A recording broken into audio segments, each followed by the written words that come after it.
윤석열 대통령이 이태원 참사 특별법에 대해 헌법 가치와 공정성 훼손 등을 이유로 제2요구권을 행사했습니다. 유가족들은 진상규명 요구를 묵살하고 모욕했다며 반발했습니다.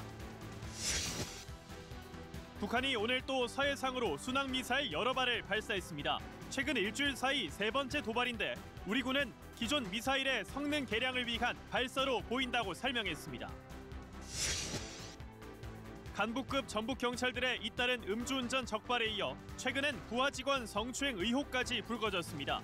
공직기강 회의가 도를 넘었다는 지적이 나오고 있습니다. 전북 지역 일부 시군의회에서 지방의원 의정 활동비 한도를 최고로 인상하려는 움직임을 보이고 있습니다. 시민단체들은 어려운 지역 경제 상황을 무시한 결정이라며 반발하고 있습니다. 정부가 대형마트에 대한 각종 규제를 완화하기로 하면서 골목 상권의 우려가 커지고 있습니다. 지역 경제에 미칠 파장과 대책을 이슈K에서 알아봅니다.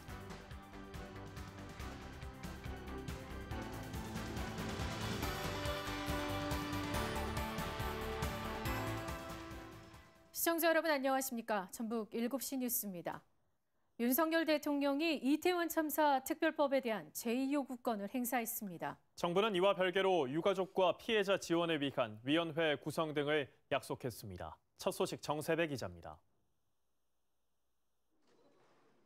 지난 9일 야당 주도로 국회 본회의를 통과한 이태원 참사 특별법. 정부로 이송된 지 11일 만인 오늘 윤석열 대통령이 제2요구권을 행사했습니다.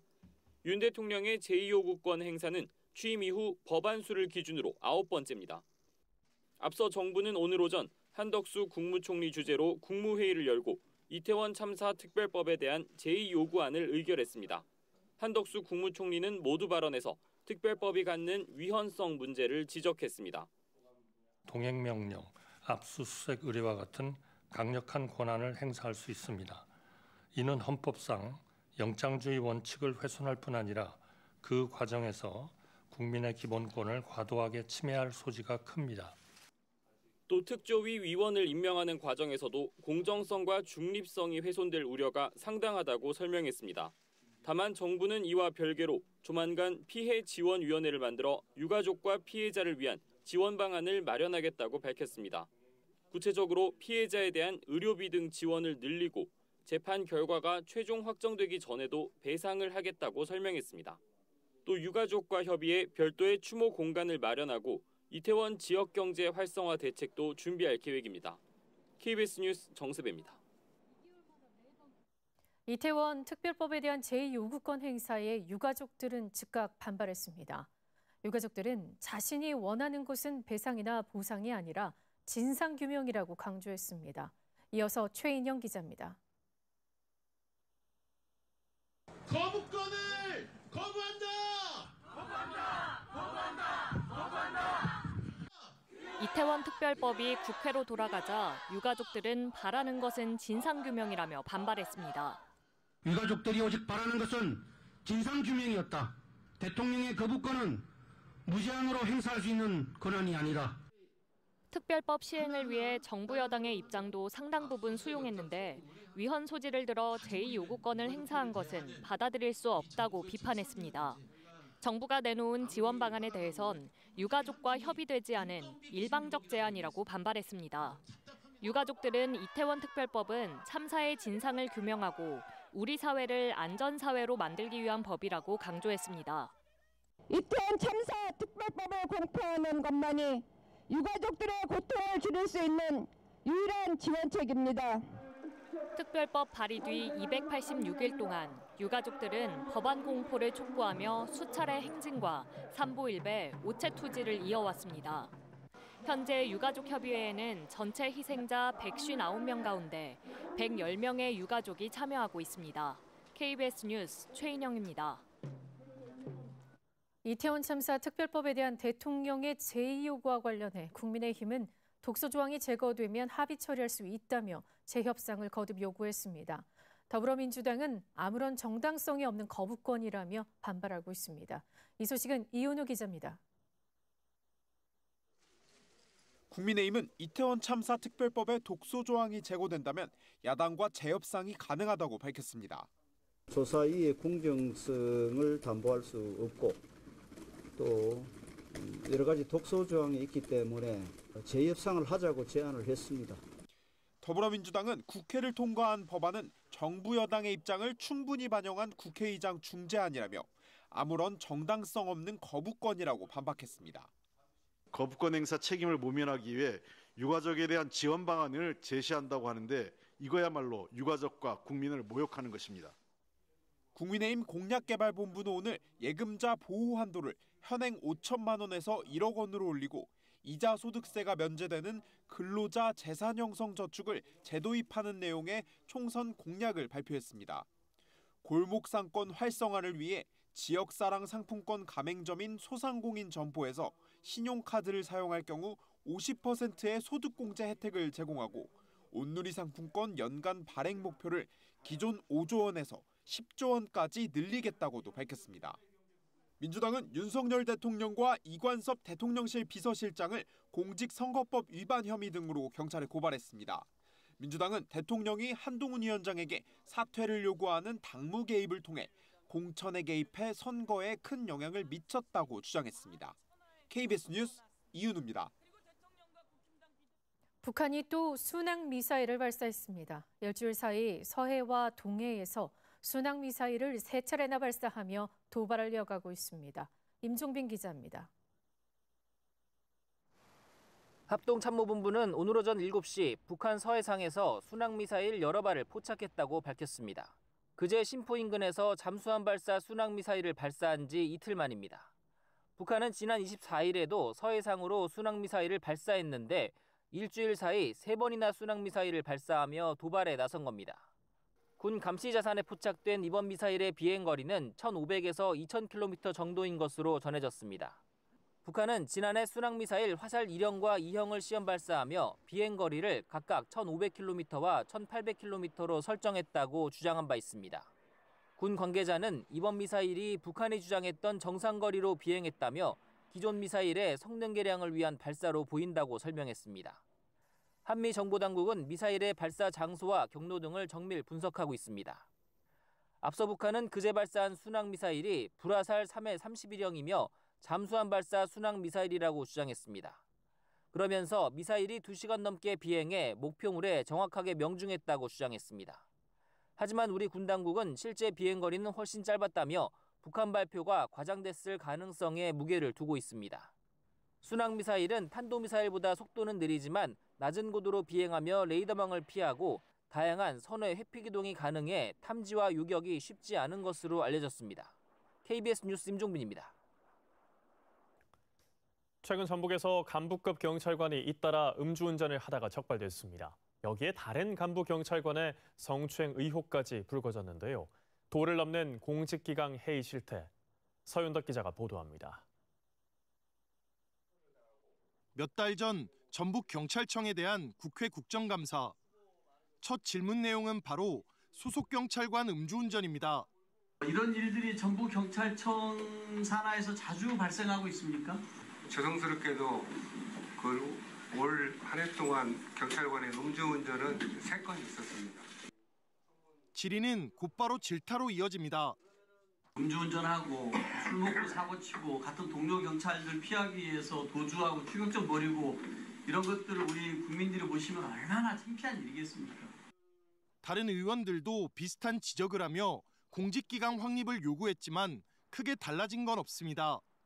지난달엔 전북경찰청 소속 경찰관이, 이달엔 전북자치경찰위원회 소속 경찰관이 각각 면허 취소와 정지 수준의 음주 상태로 차를 몰다가 적발된 겁니다. 모두 간부급으로 징계위원회를 앞두고 있습니다. 여기에 또 다른 간부경찰관의 성추행 의혹도 불거졌습니다. 회식을 마치고 집으로 가던 택시 안에서 부하 직원을 성추행한 것으로 알려졌습니다. 전북경찰청은 해당 경찰관을 피해자와 분리하기 위해 다른 곳으로 대기 발령했다고 밝혔습니다. 또 경찰청이 감찰 조사를 시작했다고 덧붙였습니다. 국정감사에서 공직기강 확립을 주문한 지 석 달, 간부급 경찰관의 일탈 행각은 여전히 끝날 줄 모릅니다. KBS 뉴스 서윤덕입니다. 전주시 덕진구 우화동 홈플러스 전주점부터 전주역 일대에서 수돗물 공급이 끊겨 시민 불편이 커지고 있습니다. 전주시는 오늘 오전부터 일대 아파트와 주택, 상가 등에서 단수 민원이 접수돼 원인을 찾아 조치 중이지만 정상적인 급수는 내일 오전에나 가능할 것으로 보인다고 밝혔습니다. 해당 지역의 수돗물 사용을 자제할 것을 당부하고 대응 방안을 찾고 있지만 예기치 못한 단수로 주민 피해가 이어질 것으로 보입니다. 전북특별자치도 교육청이 공식 출범했지만 교육 관련 일부 핵심 특례가 법제화되지 못했습니다. 특히 중앙정부에 대한 교육감의 발언권이 제한적이고 감사 권한 또한 특별자치도에 예속돼 반쪽짜리 교육자치라는 지적이 나오고 있습니다. 이종환 기자입니다. 전북특별자치도 교육청은 더 특별한 전북교육, 학생 중심 미래교육을 내세우며 출범했습니다. 하지만 농산어촌 유학과 자율학교 운영, 지방교육재정 등 10개 특례를 발굴해 정부 입법안에 우선 포함해 줄 것을 전북특별자치도에 요구했지만 실제 반영한 특례는 절반도 안 되는 4개에 불과합니다. 특례 의견 제출권이 전북특별자치도에만 있던 탓에 전북특별자치도 교육청이 제대로 목소리를 내지 못했기 때문입니다. 사무 의견 제출권을 확보하기 위해서 노력하고 있다는 대답으로 해도 될까요? 현행 특별법에는 지방교육 자치를 흔드는 문제점도 적지 않습니다. 특별자치시도 지원위원회 심의 주체에 도지사만 포함돼 중앙정부에 대한 교육감 발언권이 제한될 소지가 있고 교육청을 대상으로 교육부와 전북자치도의 중복감사가 가능해 행정력 낭비는 물론 교육 자주성과 전문성, 정치적 중립성을 흔들 수 있다는 우려도 제기됩니다. 감사를 하는데 일반 자치 쪽으로 들어가면 도지사님은 정당으로서 공천을 받고 하지 않습니까? 교육은 중립을 지키기 위해서 그걸 배제시켜놨는데 이게 거꾸로 거기에 종속되는 측면이 있거든요. 현재 전북자치도 교육청은 전국 시도교육감협의회, 제주, 강원, 세종 등 특별자치 시도교육청과 함께 교육자치권 확대를 위한 대책을 검토하고 있습니다. KBS 뉴스 이종환입니다. 오늘 익산을 찾은 송미령 농림축산식품부 장관이 가루쌀 산업 육성에 힘쓰겠다고 밝혔습니다. 송 장관은 익산시 함여릅에 있는 하림 산업을 방문해 가루쌀을 활용한 라면 생산 공정을 둘러보고 가루쌀 산업 육성을 위해 추가 지원 방안을 검토하겠다고 말했습니다. 정부는 밥쌀 생산과 밀 수입을 줄이기 위해 지난해부터 생산된 가루쌀을 모두 공공비축미로 수매하고 가루쌀 생산 농가에 헥타르당 200만 원씩 전략 직불금을 주고 있습니다.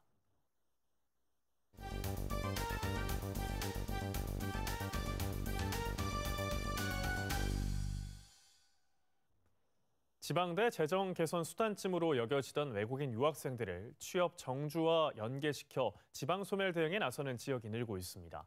이민정책기획보도 오늘은 두 번째로 외국인 유학생들의 정착과 지역사회 통합 문제를 김종환 기자가 보도합니다.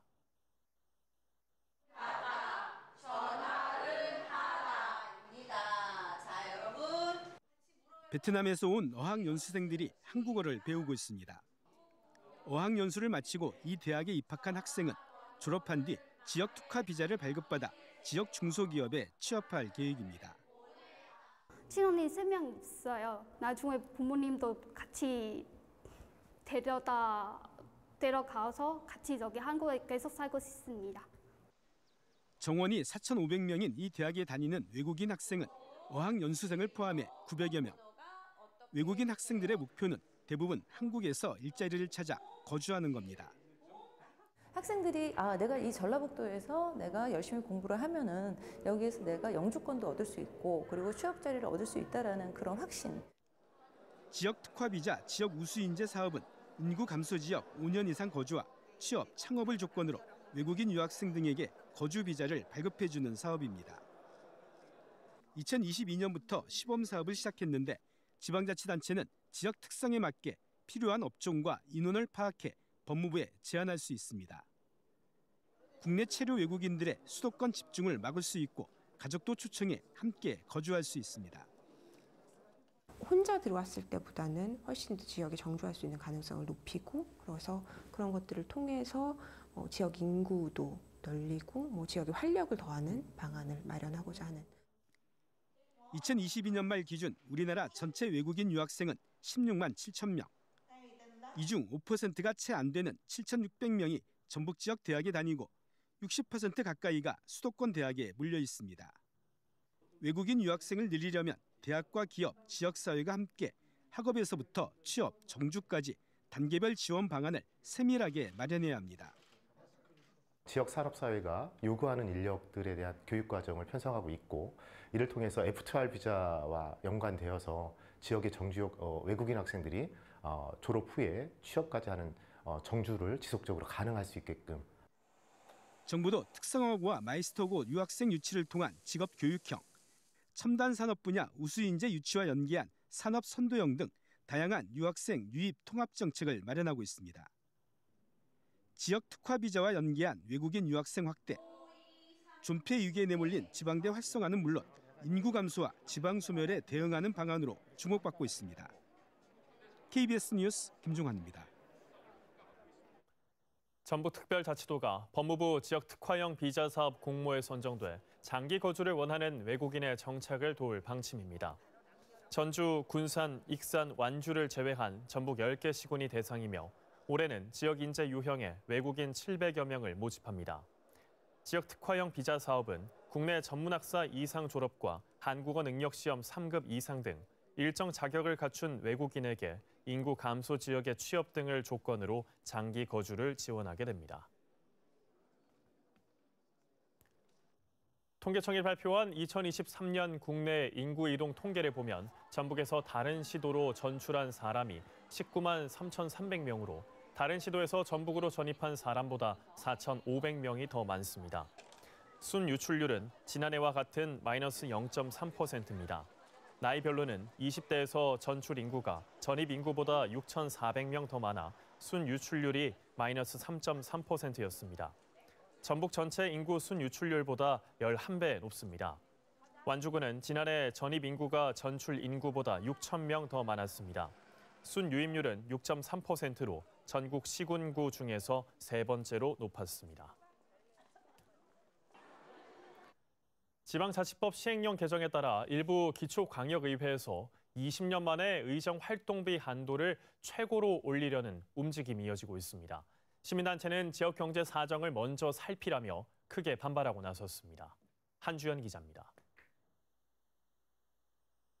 지방의원 의정비는 공무원 보수 인상률에 비례해 오르는 월정수당과 의정활동비로 이루어져 있습니다. 지방자치법 시행령이 개정되면서 이 의정활동비 한도가 광역의원은 한 달에 150만 원에서 200만 원, 기초의원은 110만 원에서 150만 원으로 올랐습니다. 이를 근거로 전주시 의정비심의위원회가 의정활동비 한도를 최고로 올리기로 하고 주민공청회 등을 거쳐 인상폭을 정하기로 했습니다.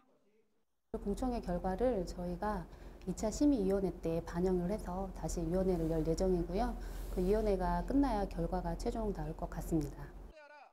시민단체는 강하게 반발했습니다. 20년 만에 오른다고는 하지만 이렇게 한도를 최고로 올려야 할 합리적인 근거를 찾기 어렵다며 공청회라는 형식적인 의견 수렴 절차로 과도한 인상을 추진한다고 비판했습니다. 전북자치도는 물론 군산시 등 다른 지자체도 인상 움직임을 보이는 데 대해 지역 경제 사정을 먼저 살피라고 지적했습니다. 개정안에 따르면은 지역 경제 상황을 고려해야 된다고 명시되어 있습니다. 때문에 각 지자체에서 관련 의정활동비 인상하더라도 그 지역 상황에 맞는 지방의회 의정활동비 인상 움직임이 잇따를 것으로 보이는 가운데 주민들이 얼마나 공감할 수 있을지 의문을 제기하는 목소리도 높아지고 있습니다. KBS 뉴스 한주연입니다.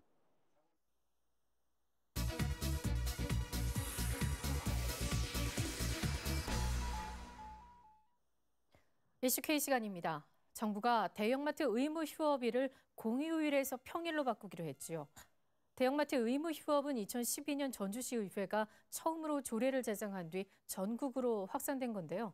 대형마트 의무 휴업일 변경으로 인해서 골목 상권이 위축될 거라는 우려도 나오고 있습니다. 지역에 미치는 파장과 대응책에 대해서 이창엽 참여자치 전북시민연대 사무처장과 함께 자세히 짚어보겠습니다. 어서 오세요. 네. 현재 전북 지역에서 대형마트들은 매달 둘째 주, 넷째 주 일요일에 쉬고 있는데요. 네네. 애초에 골목 상권 보호를 위해서 의무 휴업 제도가 도입된 만큼 이번에 정부가 발표한 내용을 보면 소상공인들이 많이 우려하고 있으실 것 같습니다. 어떻습니까? 네. 전주를 포함해서 전북 지역 우리 중소상인들이 체감하는 경기 여건은 그야말로 매서운 겨울바람이 몰아치는 엄동설한이다라는 네. 표현이 이제 맞을 것 같은데요. 코로나 이후로 유통 환경이 온라인으로 급속하게 이렇게 변화됐습니다. 그러면서 중소상인뿐만 아니라 대형마트도 매출이 줄어들었으니까요. 물론 이제 의무 휴업제를 이렇게 철회하자에 대한 그 반대 입장도 내비치고 있는데 온라인 전환이 이어지는 상황에서 상생 관계를 좀 모색해야 된다라는 의견도 있습니다. 그러나 이제 일요일로 지정된 대형마트 의무 휴업일에 그나마 매출 조금씩이라도 만회할 수 있던 중소상인의 그 사정에 비춰보면 일요 휴무제가 폐지되면 더욱 어려운 상황에 놓이는 거 아닌가라는 그 매우 불안한 모습들을 좀 보이고 있고요. 특히 이제 우리 일요 휴무제를 맨 처음 실시한 우리 지역이니까 이를 폐지하게 되면 전국 중소상인들에게 미치는 영향이 커지는 만큼 일요 휴무제를 꼭 지켜내야 된다. 그런 입장을 가진 것으로 보입니다. 말씀해 주신 거 보면 이제 유통 환경이 많이 달라졌지 않습니까? 네. 대형마트 의무 휴업을 둘러싼 논쟁도 그에 따라서 바뀌고 있는 것 같은데 공휴일 의무 휴업에 대한 휴가를 두고도 여전히 논란이 있습니다. 네. 뭐 상반된 주장들이 있는데요. 대형마트 동네 슈퍼 전통시장 할 것 없이 현재 진행되고 있는 일단 소매업의 어려움이 온라인 판매로 변환이거든요. 의무 휴업일을 이제 평일로 바꾼 대구시의 경우에 신용카드 빅데이터로 매출 증감률을 분석한 자료가 있습니다. 그랬더니 주변 중소상인의 매출이 좀 증가했다라고 제시를 했는데 이제 그러나 그 폐업하거나 전업한 사업장의 상황이 전혀 반영되지 않았다는 비판이 있고요. 대구시 중소소매업체의 사업체 등록 변화를 살펴보면 실시하기 전 의무휴업제를 일요일에 하던 때에 86% 정도의 소매업 유지율이 평일로 전환된 뒤에는 20%로 급격히 떨어진 자료가 있습니다. 또 대형 유통점들이 주요 직책을 맡고 있는 한국유통학회 자료에는 의무 휴업일 도입 이후에 전통시장 소비 증가율이 오히려 줄어들어서 해당 제도가 실패했다라고 평가하고 있는데 하지만 같은 기간 대형마트 매출 역시도 큰 폭으로 감소했습니다. 말씀드린 것처럼 온라인 유통 발달이 대형마트와 전통시장 모두 매출이 줄어들게 했다라는 걸 보여줄 뿐이지 이 의무 휴업제가 전통시장 소비 감소를 일으켰다라고 보기엔 매우 어려울 것 같습니다.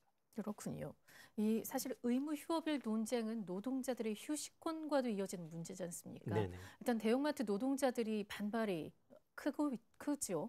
이 노동자들의 건강권 그리고 또 휴식권 사실 빼앗길 수 있다는 우려가 당연히 나올 수밖에 없는데 어떻게 보십니까? 지금 현재 한 달에 2번이지만 가족들과 함께 휴일을 보낼 수 있었던 이제 마트 노동자들이 그 기회를 잃게 되니까 그 반발은 이제 당연해 보이고요.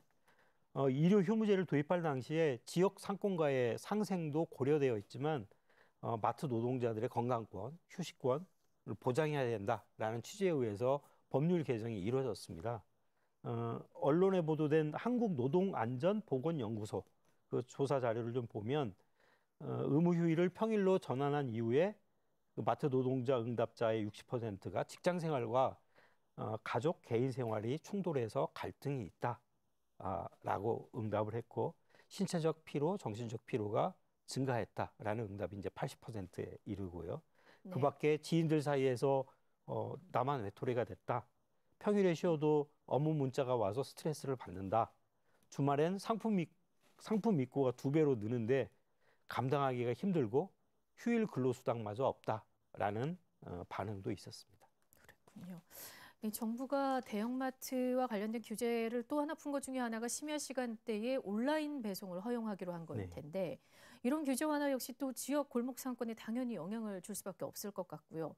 반면에 또 지역사랑 상품권 예산 축소와 같은 이런 소상공인 정책은 오히려 후퇴하고 있다는 지적도 나오고 있잖아요. 네네. 어떻게 평가하십니까? 현 정부는 경기 활성화를 위해서 모든 규제를 좀 풀자라고 얘기하는데 규제가 풀리면 대형 자본을 가진 대기업 그리고 대형마트가 이득이 돌아가게 돼 있습니다. 이득을 얻게 돼 있고 소비자 편익만 놓고 본다면 일요 휴무제도 이제 폐지해야 되는데 이미 우리 지역에서는 조금 불편하더라도 지역 경제 선순환을 위해서 불편을 좀 감수하겠다라는 일종의 사회적 합의가 있었습니다. 대형마트 영업시간 중에 심야 시간 영업 제한 역시도 대형마트나 동네 슈퍼 전통시장 할 것 없이 모두 좀 함께 휴식을 취하자라는 취지가 있었는데 이제 심야 배송을 하게 되면 대형마트에게만 특혜만 주는 꼴이 되고 결국에 동네 슈퍼 전통시장들의 어려움은 또 가중될 수밖에 없다. 그런 결과가 될 거고 아까 말씀드린 것처럼 마트 노동자들은 휴일과 휴식 없이 과중한 노동에 내몰리게 된다라는 결과로 이어질 것 같고요. 현 정부가 취임 이후에 지역화폐 예산, 그러니까 지역사랑 상품권 예산을 2023년, 2024년 두 해 연속 아예 예산을 책정하지 않았습니다. 물론 이제 나중에 국회에서 3천억, 그 다음에 6천억 예산 배정을 했습니다만 이 지역사랑 상품권, 지역화폐가 골목상권 지역경제를 보호하기 위한 최소한의 대책인데도 정부는 이를 외면했단 말이죠. 대기업에 유리하도록 규제는 없애면서 지역경제 또 중소상인들한테 대한 지원은 없애는 것은 민생경제를 제대로 이해하지 못하고 있는 정책 아니냐 그런 비판들이 있습니다. 어쨌든 유통시장 경쟁이 굉장히 빠르게 변하고 있고요. 지역 전통시장과 같은 이런 골목상권들이 살아나기 위해선 경쟁력도 필요하잖아요. 네네. 어떤 대책 필요하겠습니까? 변화가 굉장히 빠른데요. 네. 그런 점에서 중소상인들에 대한 보호와 지원이 유지되고 확대되어야 된다. 저는 그렇게 보고 있고요. 지역화폐뿐만 아니라 전통시장 동네 슈퍼들도 온라인 판매가 가능하도록 상품의 집적화, 다양화 이것을 위해서 정책적 지원도 함께 돼야 되고 또 지역 상인들의 판매 서비스 품질 향상을 위한 자구 노력 역시 매우 필요하다. 저는 그렇게 봅니다. 알겠습니다. 오늘 말씀 여기까지 듣겠습니다. 감사합니다. 네. 도로나 하천과 같은 기반 시설 가운데 4분의 1이 30년 이상 지난 노후 시설로 조사됐습니다. 특히 주요 시설물 가운데 저수지와 하천 등 760여 곳은 미흡과 불량 안전 등급을 받아 보강 조치가 시급한 것으로 나타났습니다. 이승훈 기자입니다. 국토교통부가 도로와 항만, 하천, 저수지 등 38만여 개 기반 시설물을 대상으로 노후도를 파악한 결과 전체 4분의 1가량이 30년 이상 경과한 것으로 나타났습니다. 30년 이상 된 노후시설은 저수지가 17,000여 곳으로 가장 많았고 통신설비 130여 곳, 댐 60여 곳 순으로 조사됐습니다. 20년 이상 지난 시설물은 19만 6천여 곳으로 전체의 절반 이상입니다. 기반시설 가운데 중요도가 높은 시설물 9만여 곳은 5단계의 안전등급을 매겨 관리하고 있는데 미흡인 D등급 이하 판정을 받은 시설은 모두 760여 곳에 달했습니다. 저수지가 540여 곳으로 가장 많았고 도로 170여 곳, 하천 20여 곳 등입니다. 특히 이 가운데 저수지 35곳과 하천 20곳, 도로 12곳은 불량을 뜻하는 2등급의 안전등급을 받아 관리가 시급한 것으로 나타났습니다. 2등급 안전불량시설에는 항만 1곳과 어항 1곳도 포함됐습니다. 국토부는 D등급 이하 판정을 받은 시설물에 대해 빠른 보수 보강이 이뤄질 수 있도록 지자체 등 관리 주체에 통보하고 조치 결과를 확인하겠다고 밝혔습니다. 또 시설물의 정보를 전산화한 기반시설 관리 시스템을 새로 개통해 노후 시설물의 관리에 활용할 수 있도록 할 계획입니다. KBS 뉴스 이승훈입니다. 휴대전화로 대출을 손쉽게 갈아탈 수 있는 서비스 대상이 신용대출과 주택담보대출에 이어 내일부터 전세대출로까지 확대됩니다. 김원장 기자입니다. 내일부터 보증부 전세자금 대출을 받은 소비자는 금리가 더 낮은 다른 은행 전세대출 상품으로 손쉽게 갈아탈 수 있습니다. 보증부 전세자금 대출은 한국주택금융공사나 주택도시보증공사, SGI 서울보증의 보증서를 담보로 한 대출로 아파트는 물론 오피스텔과 빌라, 단독주택까지 포함됩니다. 전세 대출을 받은 지 석 달이 지난 가구 중에 전세 계약 기간이 절반 이상 남은 세대가 대상입니다. 현재 연체하고 있는 가구는 제외됐습니다. 전세 대출 갈아타기가 가능한 대출 비교 플랫폼은 네이버페이, 카카오페이, 토스, 핀다 등 모두 4곳이며 신한은행과 농협 등 14개 시중은행이 만든 앱으로도 가능합니다. 온라인 대환대출 서비스는 지난해 5월 신용대출로 시작해 지난 9일부터는 주택담보대출 갈아타기도 가능해졌습니다. 금융위원회는 주택담보대출 갈아타기의 경우 약 2주 동안 1만 6천여 가구가 신청했으며 신청 규모는 2조 9천억 원에 이른다고 밝혔습니다. 이 중 승인이 난 가구는 이자율이 평균 1.5%포인트 내려갔고 가구당 연 298만 원 이자를 줄일 수 있게 됐습니다. 가장 먼저 시작한 신용대출 갈아타기 서비스의 경우 모두 11만 8천여 건, 2조 7천억 규모의 갈아타기가 이루어져 가구당 연간 57만 원의 이자를 줄인 것으로 나타났습니다. KBS 뉴스 김원장입니다. 학과 없이 대학에 입학해 나중에 전공을 고르는 걸 자유전공 또는 무전공이라고 하죠. 정부가 이 비율을 선발 인원의 25%까지 끌어올리는 방안을 추진하기로 했습니다. 대학 여건을 고려해서 당장 의무화하진 않았는데 인기 학과를 중심으로 전공 쏠림이 일어날 거란 우려도 나옵니다. 김민혁 기자입니다. 전공 없이 입학해 2학년 이후 전공을 선택하는 자유전공 학부를 운영 중인 서울대. 2025학년도 입시부터는 이를 확대하는 방안도 검토하고 있습니다. 취업만을 위해서 대학교에 온다라는 그런 경향이 강한 것 같은데 다른 타학과의 전공까지 겸하면서 추후 자기가 뭘 할지도 좀 더 편하게 생각할 수 있는. 정부는 이 같은 자유전공, 즉 무전공 선발 비율을 늘리는 대학에 지원금을 주기로 했습니다. 무전공에는 보건의료와 사범 계열을 빼고 모든 전공을 고를 수 있는 유형 1, 계열과 단과대 안에서 고를 수 있는 유형 2가 있습니다. 이 두 유형을 합쳐 25%를 넘기는 게 교육부 목표입니다. 대학들의 준비 기간을 감안해 당장 의무화하진 않기로 했습니다. 대학들의 노력을 평가해 등급을 나누고 여기에 실제 비율을 달성하면 가산점 최대 10점이 부여됩니다. 이에 따라 대학 간 지원금이 많게는 수십억 원씩 차이 날 수 있습니다. 하지만 일부 학과를 중심으로 전공 쏠림 현상이 나타날 수 있다는 점을 대학들은 우려하고 있습니다. 무전공으로 입학한 뒤 인기 전공으로만 학생이 몰릴 수 있다는 건데 인문대학들은 특히 기초학문 붕괴를 걱정합니다. 양극화와 전공 선택에서의 지나친 쏠림으로 인해 인문학을 비롯한 기초학문의 위기를 초래해야 했기 때문에 결국 폐지되었던 것을 우리는 잘 기억해야 합니다. 이에 대해 교육부는 무전공 확대가 오히려 인문학 등 기초학문이 다른 분야와 융합할 수 있는 기회가 될 것이라고 반박했습니다. KBS 뉴스 김민혁입니다. 전북특별자치 도입해 민주당 소속 의원들이 4월 총선 후보를 정할 당내 경선을 앞두고 입지자 간 고소 고발이 잇따르고 있다며 아름다운 경선 문화 확립을 위한 당 차원의 대책을 요구했습니다.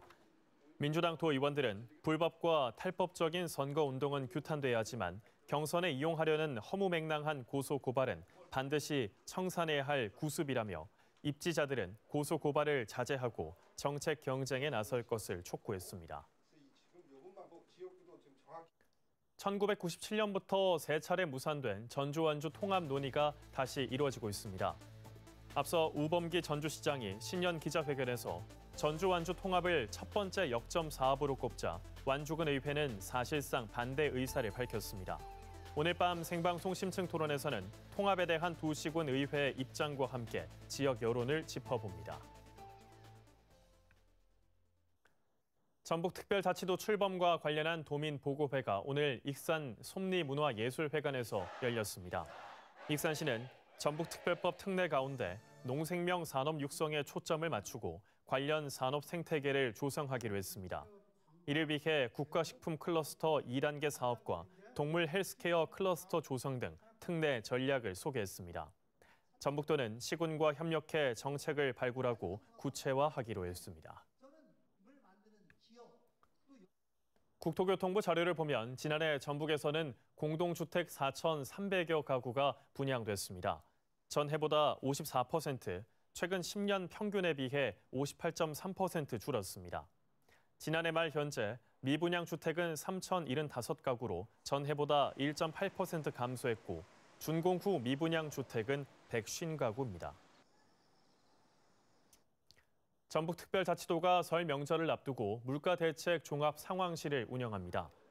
성수 물품의 수급 상황과 가격 표시제 점검 등 장바구니 물 부담을 줄이기 위해 불공정 거래 단속에 나섭니다. 또한 오는 6월까지 전통시장 소득공제율을 40%에서 80%로 올리고 달마다 온누리 상품권 개인 할인 구매 한도도 50만 원 더 상향합니다. 폭설과 각종 사건, 사고 등에 대비해 24시간 재난 상황실을 운영하고 연휴에 문 여는 병원 360여 곳과 약국 550여 곳도 운영할 방침입니다.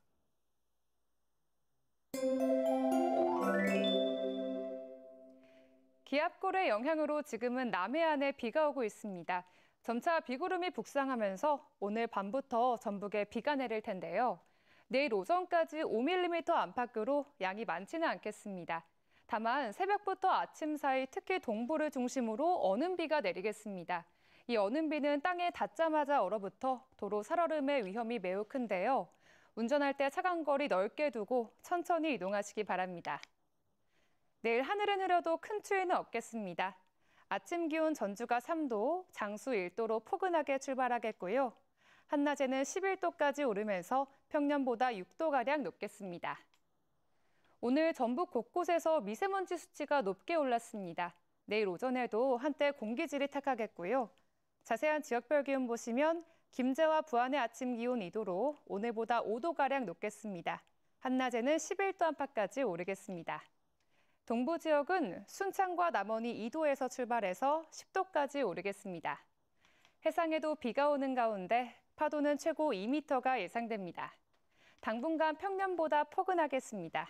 날씨였습니다. 뉴스를 마칩니다. 시청해주신 여러분 고맙습니다.